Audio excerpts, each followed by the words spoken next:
নমস্কার, কাকলিস কুকিং হাবে আপনাদের সবাইকে স্বাগত। আজ আমি পটলের একটা নিরামিষ রেসিপি শেয়ার করব, যেটা কিন্তু একদম নতুন স্বাদের। পটল ছাড়া আর মাত্র দুটো উপকরণে একদম অল্প সময়ে আমি এটা বানিয়েছি। তাহলে চলুন কথা না বাড়িয়ে বানিয়ে ফেলি। রেসিপিটার জন্য আমি এখানে ৮-৯টা কচি পটল নিয়েছি। পটলগুলোকে আগে খুব ভালো করে ধুয়ে তারপরে জলটা ঝরিয়ে নিয়েছি। এবারে পটলগুলোকে আমি কেটে নিচ্ছি। পটলের দুটো মুখ অল্প অল্প করে কেটে নিয়ে আমি একটা ছুলুনি দিয়ে খোসাটা, পাতলা অংশটা ছুলে নিচ্ছি। এখানে পটলের খোসা পুরোপুরি ছাড়াতে যাবেন না, তাহলে কিন্তু রান্নাটা একদমই ভালো লাগবে না। এইভাবে খোসাটা একটু চেঁচে নেবেন। দেখুন, ঠিক একটা করে নিয়েছি, আরও একটা আমি করে নিচ্ছি। অন্য অনেক রেসিপির মতো এই রেসিপিটাও কিন্তু একটু ভিন্নভাবে বানিয়েছি, খেতে অসাধারণ হয়, অথচ বানাতে একটুও ঝামেলা নেই, সময়ও অল্প লাগে। পুরোটা যদি দেখেন তাহলে আপনারা বুঝতে পারবেন যে রেসিপিটা কতটা সুস্বাদু হবে। এখানে আমি একটা ছোট বাটি নিয়ে নিলাম।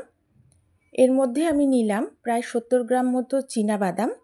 এই বাদামটাকে এখন আমি বেশ কিছুটা সময় ভিজিয়ে রাখবো।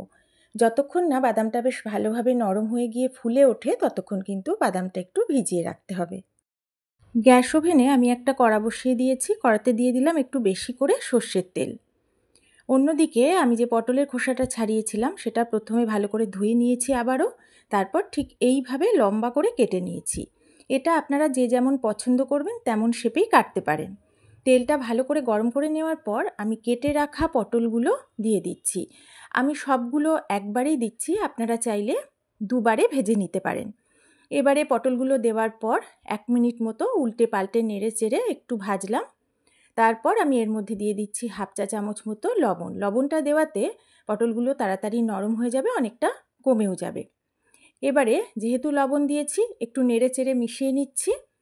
তারপর গ্যাসের ফ্লেমটা লো করে ঢাকা দিয়ে দিয়ে আমি পটলগুলোকে বেশ লাল করে ভাজবো। আর ঢাকা দেওয়ার ফলে পটলগুলো কিন্তু ভাজতে ভাজতে অনেকটাই সেদ্ধ হয়ে যাবে। এখানে আমি 1 টেবিল চামচ মতো পোস্ত নিয়েছি। একটা মিক্সির জারের মধ্যে পোস্তটা নিয়ে নিলাম। প্রথমে শুকনো অবস্থায় পোস্তটাকে আমি মিক্সিতে একটু ভালো করে গুঁড়ো করে নিলাম। আমি যে বাদাম ভিজিয়ে রেখেছিলাম, ভালোভাবে ভিজে যাওয়ার পর প্রত্যেকটা বাদামের খোসা আমি একদম পরিষ্কার করে ছাড়িয়ে নিয়েছি। এই খোসা ছাড়ানো ভেজানো বাদামটাও আমি এখন মিক্সির জারে নিয়ে নিচ্ছি। পুরোটা নিয়ে নেওয়ার পর আমি এর মধ্যে দিয়ে দেবো একটা কাঁচা লঙ্কা। আপনারা অবশ্যই কাঁচা লঙ্কাটা আপনাদের স্বাদ মতো দেবেন। অল্প অল্প করে জল দিয়ে দিয়ে একদম মিহি করে আমি পোস্ত, বাদাম আর কাঁচা লঙ্কাটা বেটে নিলাম। বেশ লাল লাল করে পটলগুলো আমি ভেজে নিয়েছি। ঠিক এইরকম লাল করেই কিন্তু পটলটা ভাজতে হবে। আর ভাজতে ভাজতে অর্ধেকের বেশি সেদ্ধ হয়ে গেছে। আমি আবারও একটু উল্টে পাল্টে নিলাম। এবার চারপাশে পটলগুলো সরিয়ে মাঝখানে একটু জায়গা করে নিলাম। সেই তেলের মধ্যে আমি ফোড়ন দিচ্ছি 1/2 চা চামচ কালো জিরে। এবারে দেব একটা ছোট শুকনো লঙ্কা, মাঝখান থেকে ছিঁড়ে দিয়ে দিলাম। এবার কালো জিরে আর শুকনো লঙ্কাটা তেলের মধ্যে একটু নেড়ে দিলাম। এবার আমি দিয়ে দেবো এতে দুটো চেরা কাঁচা লঙ্কা। এবার মিডিয়াম ফ্লেমে ফোড়নটা একটু ভেজে নেব। ফোড়নটা একটু নাড়াচাড়া করে নেওয়ার পরে গ্যাসের ফ্লেমটা লোতে করে দিয়ে ঢাকা দিয়ে আমি অল্প কিছুক্ষণ ভেজে নিলাম। এখন ফোড়ন থেকে খুব সুন্দর গন্ধ বেরোচ্ছে। ফোড়নটা বেশ ভালোভাবেই ভাজা হয়ে গেছে। এখন আবারও আমি একটু উল্টে পাল্টে পটলটাকে নেড়ে চেড়ে নিচ্ছি। পটল ভালোভাবে ভাজা হয়ে যাওয়ার পরে আমি যে মশলাটা বানিয়ে রেখেছিলাম পোস্ত, বাদাম আর কাঁচা লঙ্কা দিয়ে, সেই বাটা মশলাটা পুরোটা এর মধ্যে দিয়ে দিলাম। আমি রান্নাটা একসাথে করে নিচ্ছি। আপনারা চাইলে পটলটা ভেজে আগে তুলে রেখে তারপরে ফোড়নটা দিয়ে আবারও রান্নাটা করতে পারেন। এখন গ্যাসের ফ্লেমটা লো টু মিডিয়ামে রেখেছি, আলতো হাতে উপর নিচ করে মিশিয়ে নিচ্ছি। এইভাবে নাড়াচাড়া করে আমি প্রথমে প্রায় 2 মিনিট মতো ভেজে নেব। মিনিট 2 এইভাবে একটু ভেজে নেওয়ার পরে আমি গ্যাসের ফ্লেমটা একদম লোতে করে দিয়ে ঢাকা দিয়ে আবারও 2 মিনিট ভেজে নেব।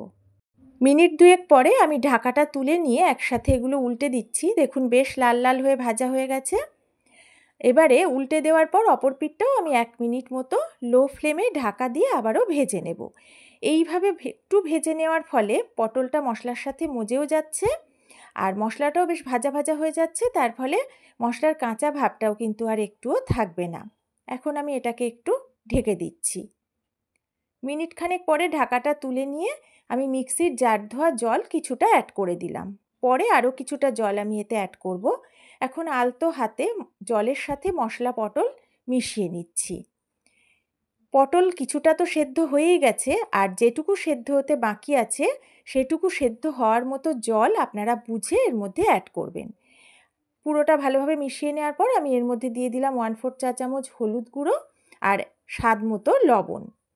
এখন আমি আবারও বেশ কিছুটা জল এর মধ্যে অ্যাড করে দিলাম। এই রান্নাতে হলুদটা খুব সামান্যই দেবেন, যেন হালকা একটা হলুদ কালার হয়, খুব বেশি হলুদ দেওয়ার দরকার নেই। এবারে এটা ফুটতে শুরু করেছে, আমি দিয়ে দিলাম 3টে চেরা কাঁচা লঙ্কা। এখন ঢাকা দিয়ে লো ফ্লেমে রান্না করে নেব। বেশ কিছুটা সময় পরে ঢাকাটা তুলে নিয়েছি। গ্রেভিটা বেশ গাঢ় হয়ে গেছে, পটলটাও সেদ্ধ হয়ে গেছে, লবণও আমি চেক করে নিয়েছি, আর মিষ্টি আমি কিন্তু এতে অ্যাড করিনি, আপনারা চাইলে অল্প একটু মিষ্টিও দিতে পারেন। এবারে আমি উপর থেকে এর উপরে ছড়িয়ে দিচ্ছি 1 চা চামচ মতো কাঁচা সর্ষের তেল। এটা শেষে যদি অ্যাড করতে পারেন তো খেতে আরও ভালো লাগবে। গ্যাসের ফ্লেমটা আমি এখন হাই করে দিয়েছি। এখন আলতো হাতে নেড়েচেড়ে আমি এটাকে একটু মিশিয়ে নিচ্ছি। যারা শেষ পর্যন্ত আমার সাথে থেকে ভিডিওটা দেখলেন তাদের সবাইকে অনেক অনেক ভালোবাসা, অনেক ধন্যবাদ। পুরোটা দেখার পরে যদি ভালো লাগে একটা লাইক করতে কিন্তু ভুলবেন না। পারলে একটু কমেন্ট করে জানাবেন কেমন লাগলো, আর ভিডিওটা একটু শেয়ার করবেন। নতুন বন্ধুরা আমার ভিডিও ভালো লাগলে অবশ্যই বন্ধু হয়ে আমার পাশে থাকবেন। এটা ফুটে উঠেছে, আমি এবার গ্যাসের ফ্লেমটা অফ করে দিয়ে ঢাকা দিয়ে 5 মিনিট মতো রেখে দেব। চীনাবাদাম আর পোস্ত বাটা দিয়ে পটলের ভীষণ সুস্বাদু এই নিরামিষ রেসিপিটা গরম গরম ভাতের সাথে খেতে যেমন অসাধারণ লাগে, রুটি পরোটার সাথে খেতেও কিন্তু অপূর্ব লাগে।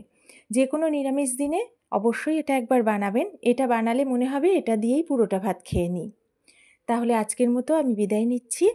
নতুন কোনো সুন্দর রেসিপি নিয়ে তাড়াতাড়ি চলে আসব। সবাই ভালো থাকবেন, সুস্থ থাকবেন।